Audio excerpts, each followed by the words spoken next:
I'm telling you, you can make so much more money with a CDL tractor than you can with a box truck. The only reason I ever tell anybody to get a box truck first is if you want to drive the truck yourself. Obviously, the biggest barrier to entry with a CDL truck is your CDL. And if you don't have one, you won't be able to just go and get your CDL instantly and start driving. So if you want to drive, if you want to start a box truck business, go ahead and get a box truck. If you want to hire a driver and manage a trucking company, I always recommend get a CDL tractor. You can literally make 5 times more money with a CDL truck than you can with a box truck if you are hiring drivers. In this consultation with somebody, I talked to him about the pros and cons of having a CDL trucking business. I answer all of his questions. If you want to schedule a one-on-one consultation with me, the link is in the description. Schedule something. We'll talk. I'll answer all your questions. I hope you learned something from this video. Thanks for watching.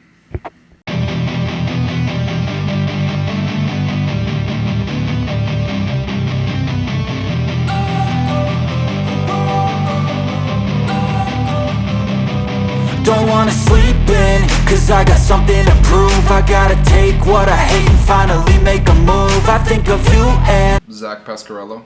Hey, this is Zach Pasquarello. Good, how are you? That's a great question. So power only versus dry van for my tractor trailer. Obviously, I'm sure you know this, dry van makes a lot more money than power only. But trailers are kind of hard to find right now, and trailers, you're gonna almost spend as much on a trailer as you would a tractor. I think trailers are like $30,000, $40,000 for a halfway decent trailer. From what I understand, power only loads pay like $2.80 a mile, and dry van loads pay like $3.20 a mile. Give or take, obviously, depending on your region, depending on the load, depending on the distance. So my dispatcher and I, we kind of finessed the system. So I just got a tractor, a 2016 International Pro Star for $65,000. I did not buy a trailer, but I got what's called trailer interchange insurance. To run power only loads and to use other people's trailers, you have to get that special insurance. And we basically run a power only load with JB Hunt, and we get their trailer, and then we just kind of continue using that trailer for the rest of the week. And then we do another power only load with JB Hunt, and then we give them back their trailer after the week is over.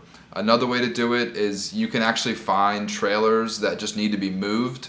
So you can pick up a trailer in Atlanta that needs to go to Boston, just the empty trailer, and sometimes they'll pay you like $200 to move it from Atlanta to Boston, but then you get to use it all week. Like you pick it up on Monday, it just needs to be there by Friday, and so you can do it that way. But the way I'm doing it with JB Hunt, I'm not necessarily sure if it's definitely not like the best or the right way to do it, but it's kind of working right now. So we're using JB Hunt's trailers for other loads, which JB Hunt has like thousands of trailers, so they can't really micromanage and monitor every single trailer. But I even had my tire blowout on a JB Hunt trailer, and I was moving a load for a different broker, and we just called the maintenance guy that was associated with JB Hunt and for this particular region. They came out, replaced the tire on the trailer, no questions asked, they didn't bill me, JB Hunt replaced the tire because it was their trailer. So there are ways around not having a trailer and running not power only with other brokers' trailers. Man, but if you rent a trailer, you're gonna spend like $1,000 a week from what I've heard just to rent a trailer. I don't know what kind of rates you're seeing, but what equipment does my driver need for power only? So I got him very basic. Like he doesn't need a pallet jack, obviously, because the forklift is gonna load his truck for him. I didn't even get ratchet straps or load bars. Like I didn't get anything for the trailer. The only equipment I got my driver was like the bare essentials, obviously like a first aid kit, a fire extinguisher, and triangles. You need those for DOT compliance. But then fire extinguisher, triangles, and a first aid kit. Like those three things are required, like per the FMCSA and the DOT. So those are like the bare minimum essentials that he needs. But on top of that, I got a rubber mallet to check the tire pressure. I got bolt cutters just in case whatever's on the trailer, he's having a hard time disconnecting that so we could open up his doors. What else? I got just a regular hammer, just in case. And then I spent like $100 on like just a generic auto mechanic toolbox. It has like wrenches and screwdrivers and just various tools that a mechanic might need just to do basic things, just to tighten a bolt or loosen something while he's on the road. Like he's not going to be doing any major repairs, but it's nice to have, a couple wrenches and a screwdriver and some pliers just in case. But apart from that, in terms of tools and equipment, gloves, eye protection, a vest, like nothing else really. Because the truck's going to come with, a mattress, obviously. Your driver's going to need to bring his own sheets and bedding. But the truck comes with a refrigerator. So, but if he wants to have like a microwave or a TV, that's up to him to provide that. Let me pull up my list and see if I missed anything. But apart from that, like the equipment that he needs, there's not really a whole lot to it. Do you have your CDL, or are you just looking to hire a driver, or what are you thinking? The only other two things that I see on my list here are a flashlight and tire chains. So you probably won't need them now. I don't know if you were running tire chains on your box truck, but if you're like running through the Rocky Mountains or way up north, you might need tire chains in the winter time. But other than that, the equipment, there's not a whole lot else that I've needed.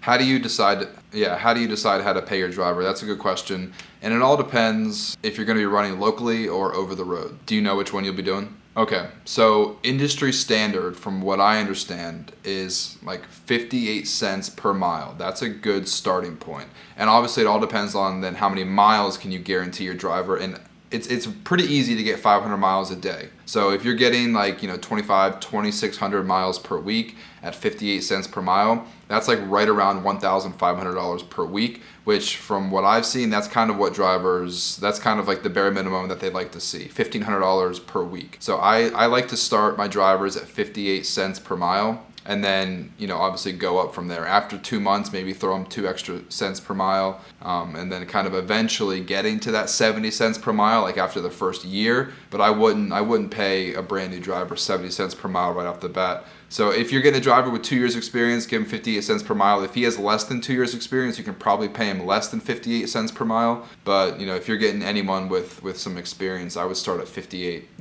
That way you can go up from there. Like, you don't want to start so high that you can't really give him incentive to stick around, but you don't want to start so low that you won't be able to find anyone. Yeah, giving quarterly bonuses, giving safety bonuses, that's all great. That's good. On time delivery bonuses, you can do a bunch of things. Yeah, for calculating the number of miles to pay, I just do it total ELD miles.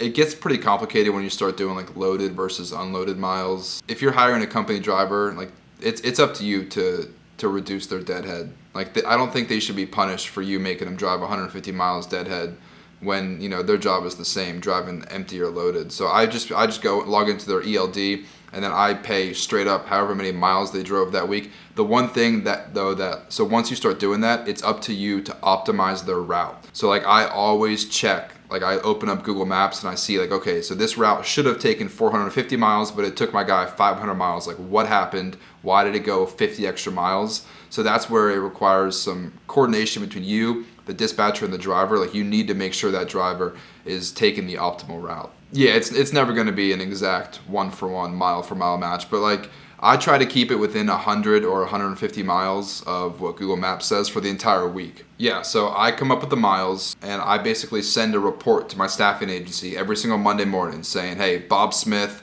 drove 3,000 miles last week, so I owe him, 3,000 times 58 cents. And then they send me a bill a couple days later saying, hey, you owe us for Bob Smith driving 3,000 miles plus our markup. So the staffing agency charges me 58% on top of whatever I'm paying my driver. So I pay my driver 58 cents per mile. So it ends up being like a little bit less than $1 a mile that I'm paying my staffing agency.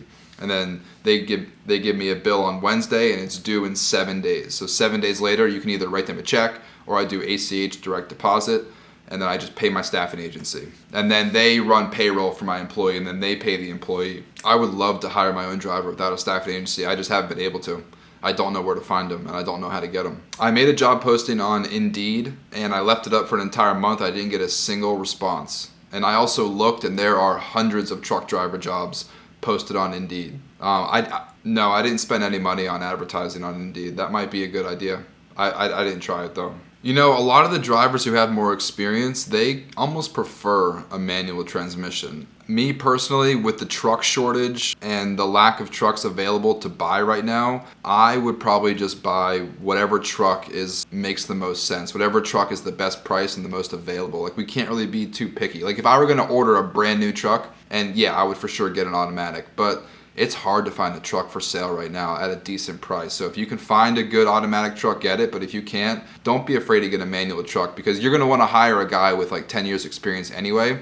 And chances are he's used to driving a manual truck. So I don't really think it matters all that much unless you're trying to hire a brand new driver, which I wouldn't recommend doing that either way. Yeah, so I know my profitability on a weekly basis, it fluctuates obviously. Some weeks I have good weeks and other weeks I have bad weeks. But my average net profit is right around $1,000 a week. And that's with the increased diesel prices. That's with paying my staffing agency $1 a mile.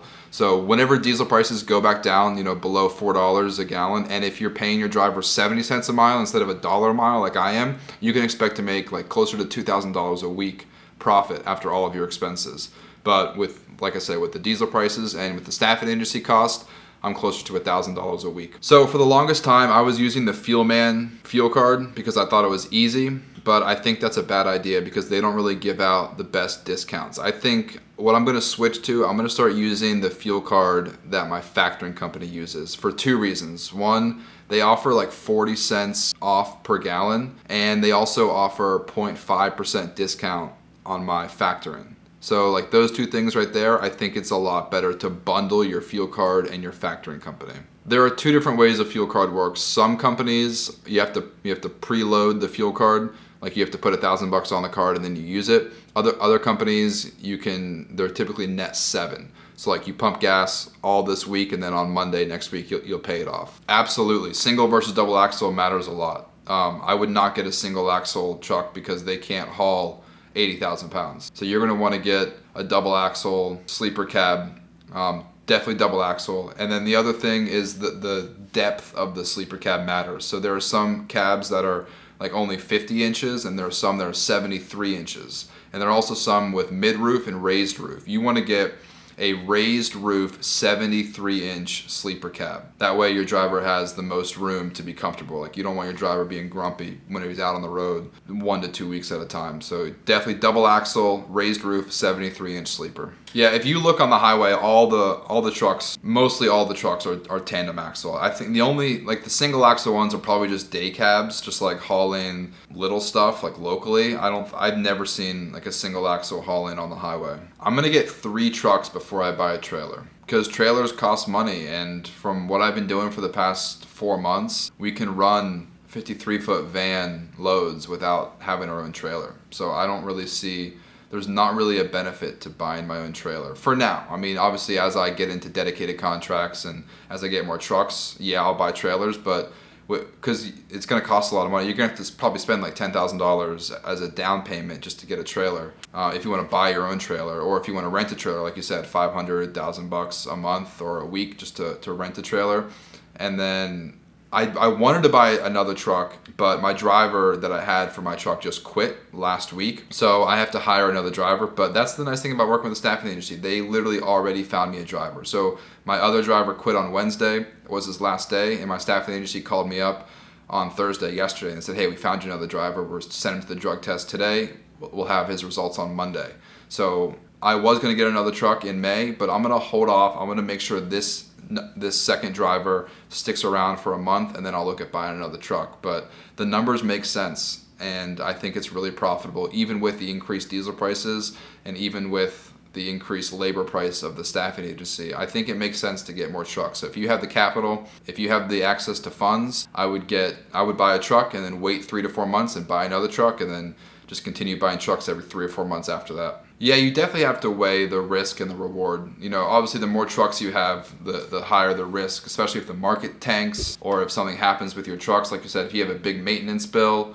But from what I've seen over the past 4 months, I think these trucks are profitable. So if I can make $500 or $1,000 a week on one truck, why not have 4 trucks and make $4,000 or $5,000 a week? That's a great question. Do I want to quit my day job and just manage my trucking company? Ideally, that's kind of like my vision over the next 3 to 5 years. I would love to do that. However, I really enjoy my day job and I really like what I do, and it's pretty easy, and it kind of ties into like running my trucking company. Like I'm a bookkeeper and accountant. Like I do bookkeeping and taxes for other small businesses. So I don't really plan on quitting that anytime soon. If anything, I'll hire employees to run my bookkeeping business. So I'll kind of try to run both businesses without really doing the day-to-day operations. But yeah, absolutely. My goal is to get 5, 10, 15 trucks in the next 5 years. Like, get 3 or 4 trucks every year for the next 5 years. I don't have a cap right now. I mean, this business might fail tomorrow. I have no idea what's going to happen, but as of right now, I think kind of the sky's the limit. Like I would love to get to 50 trucks and then maybe have someone buy my company from me, or continue growing to 100 trucks, or maybe I'll stop at 2 trucks, or maybe I'll quit my business tomorrow. I honestly have no idea what's going to happen. I'm just kind of taking it one day at a time, just trying to plan as far in advance as I can, but I don't really have any intention of slowing down or stopping anytime soon. I've never heard of people. Are you talking about payroll or bookkeeping? Yes, definitely use Gusto or ADP. Do not use QuickBooks Payroll. This is people feel differently about this, but from my experience, so I work with a lot of other QuickBooks accounts for a lot of other companies, and QuickBooks Payroll is okay when it's okay, but as soon as there's a problem, it messes up everything because your payroll is integrated with your accounting software when you're using QuickBooks. So if your payroll gets messed up, so too does your accounting, and does your books and your profit and loss and your balance sheet. But if you keep the two things separate, like if you're running Gusto or ADP payroll, then if there's an issue with your payroll, it's not going to affect your accounting software or your financial statements. So I always recommend just keep them separate. QuickBooks is really cheap for their payroll, but it's not good. Like I really recommend using ADP or Gusto. For bookkeeping and accounting software, I've never used anything other than QuickBooks, and I've worked with over 100 different business owners, and they've all used QuickBooks. So it's by far the most popular and widely used accounting software, and whenever you talk to your CPA, they're going to understand QuickBooks probably better than any other bookkeeping software. I always recommend using QuickBooks. Correct. Yeah, you do not have to use QuickBooks Payroll just because you use their bookkeeping software. Well, for my accounts payable, I primarily do direct deposit, ACH. So the only real accounts payable I have are my staffing agency, which I pay them direct deposit, my fuel card, which they have like their own integrated system. I just log into their portal and do direct deposit. I pay my fuel card. My dispatcher, I pay him via direct deposit. And I have a box truck driver who's an independent contractor, and I pay him direct deposit straight from my checking account. So those are really my only 4 accounts payable on a weekly basis. And then obviously the loan, I have like a line of credit that I pay for my truck, and I pay that once a month, direct deposit out of my account. Yeah, no, I don't. You don't really pay your bills through QuickBooks. I mean, they have like a payment processor, but I also recommend don't use QuickBooks payment processor. But no, I do all that straight through my checking account, my bank, my online portal. You're gonna have like a bill pay or a treasury management or a direct deposit, ACH, directly through your business checking account, and you can do all that from your online portal. Do I think I can keep a driver? The turnover rate for CDL drivers is 150%. What that means is if I need 10 drivers to staff my 10 trucks for this year, I'm gonna have to hire 15 drivers every single year just to keep 10 trucks full. So no, I'm not confident in my ability to keep drivers. I think that's just the nature of the industry. That's why I'm using a staffing agency to help me find drivers, because I think I'm going to be losing drivers left and right. But that's not going to stop me from continuing to run a trucking business, because I think as long as I can, finding good employees, finding good drivers and managing those drivers is by far the most difficult part of this business. And so that's what I try to spend most of my time on, just like finding drivers and talking to drivers and making sure that they are happy. Like that's the best thing you can do. Just make sure from an employer and a management perspective, just make sure your employees are happy and they have everything they need to be successful. Yeah, and there's other ways to make drivers happy too. Like throwing money at them is a good way to make them happy, but it's not the best way. Obviously having nice, good equipment, having good communication, giving them benefits. There's a lot to it that goes into making drivers happy outside of just paying them a lot of money.